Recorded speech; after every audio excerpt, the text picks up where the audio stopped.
Mitchell, Duke said, voice low and deliberate. Do you think about me the way I think about you? I could have gotten up. I could have thrown the wine in his face.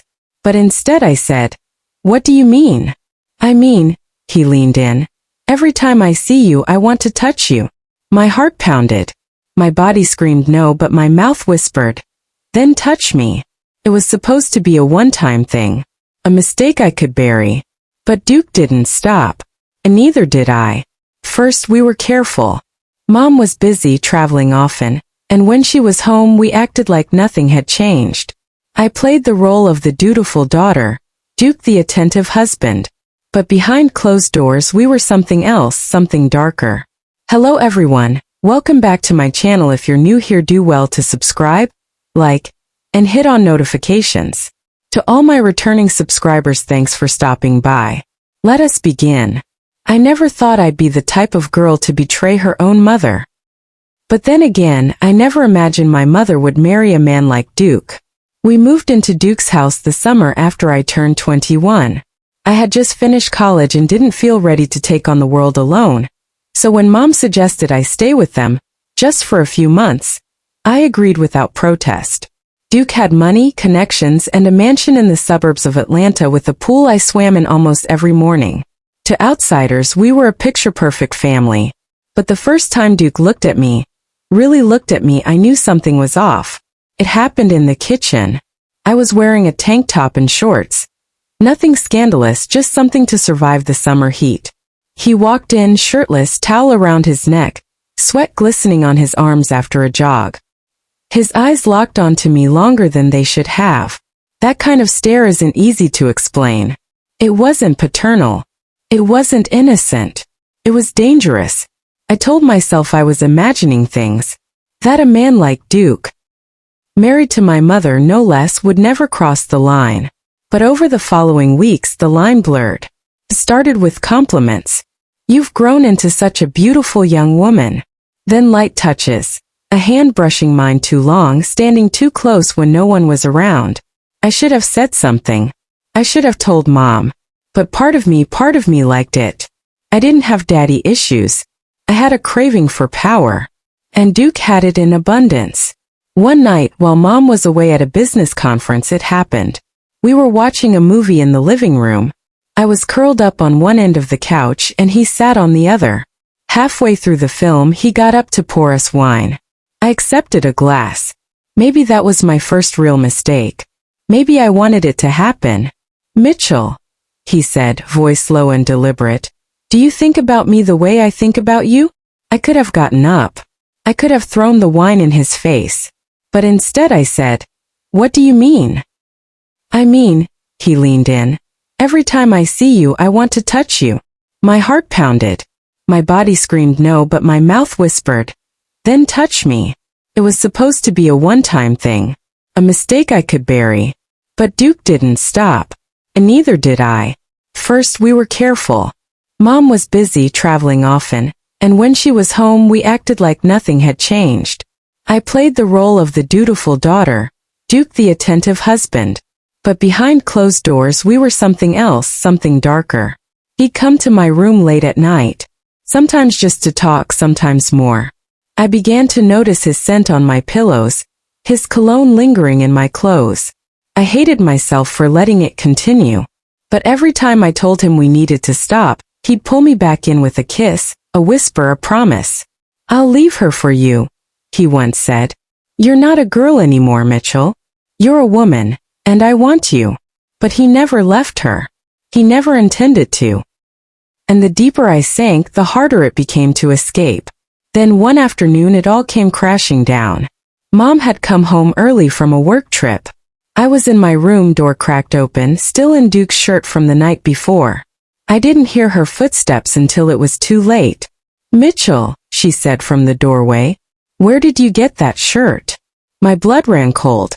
I stood frozen, heart slamming against my ribs. "What's going on?"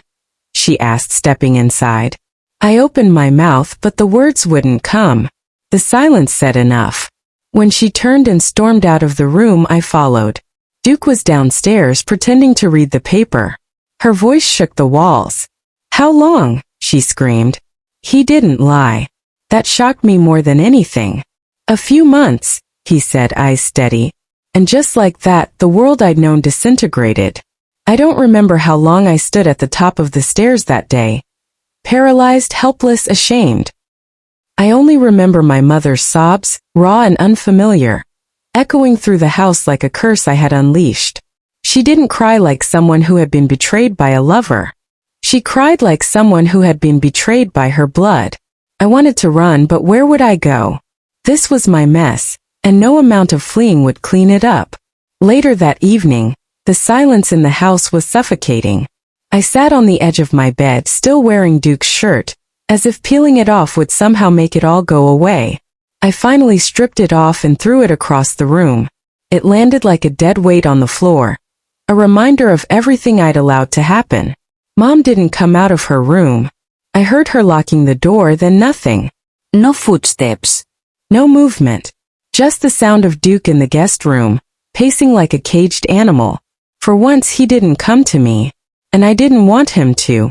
I kept thinking, what kind of daughter does this? What kind of man does that to his wife? I didn't even recognize myself anymore. The next morning she finally emerged. Her face was pale, eyes swollen. She looked older somehow, like the pain had aged her overnight. She didn't yell. That scared me more than anything. I want you out, she said. Her voice was hoarse, calm. Too calm. By noon. Mom. I started, but the words felt hollow. Don't. She raised her hand. You made your choice. I wanted to say it wasn't a choice, that I got pulled into something I didn't fully understand. But that would have been a lie. I wasn't innocent. I had crossed the line willingly. I had betrayed her. I packed in silence. Each item I folded felt like a confession. Every pair of jeans, every book, every photo frame was a piece of a life I had shattered. Duke didn't try to stop me. He didn't even look at me when I passed him in the hallway. The man who once whispered promises into my ear now stood like a stranger with his arms crossed, eyes distant. Maybe he realized what we had done. Maybe it finally hit him. Or maybe, just maybe, he was already planning his next move. By noon I was gone. I rented a small studio apartment across town. It was cheap, barely furnished, and smelled like damp wood, but it was mine. No lies, no secrets. Just four walls and my guilt. Days turned into weeks. I didn't hear from either of them. At night, I'd lie awake, wondering if Mom was eating, sleeping, breathing without pain. I'd think about how I had not only ruined her marriage, but her trust in me. Maybe even her ability to love again. Then one day I got a call. It was Duke. I stared at the screen, debating whether to answer. Every instinct told me to let it ring, to bury him in the past. But my fingers slid across the screen anyway. Mitchell, he said, his voice low. Are you okay? I didn't respond. I know you hate me. I don't blame you. But I need to see you. No. I said almost too quickly. No, Duke. Please. Just once. For closure. Closure. That word was a lie too. There's never closure in this kind of betrayal. Only scars. Still I agreed. We met in a park, far from familiar places. He looked tired, older, like the guilt had finally worn through his perfect image. I ruined everything, he said, sitting beside me on a bench. I looked straight ahead. We both did. I loved you, he said. I still do. I laughed. Bitter and hollow. You didn't love me. You wanted to possess me. He didn't argue. He just sat there, the silence stretching between us like a chasm. I told her everything, he said quietly. Every detail. I wanted to be honest at least once. She deserved that. She did. We didn't hug. We didn't kiss. We didn't even say goodbye.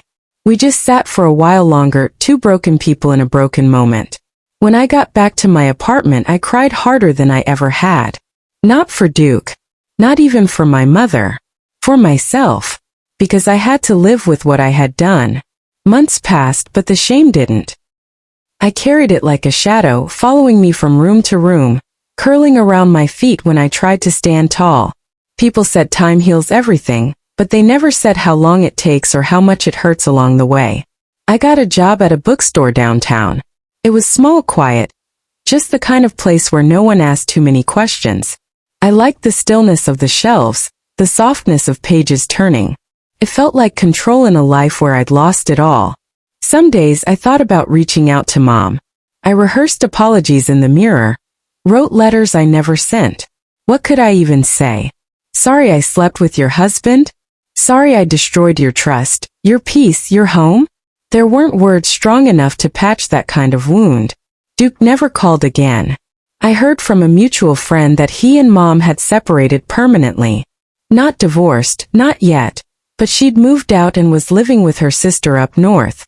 That hit me harder than I expected. It meant she didn't just leave him.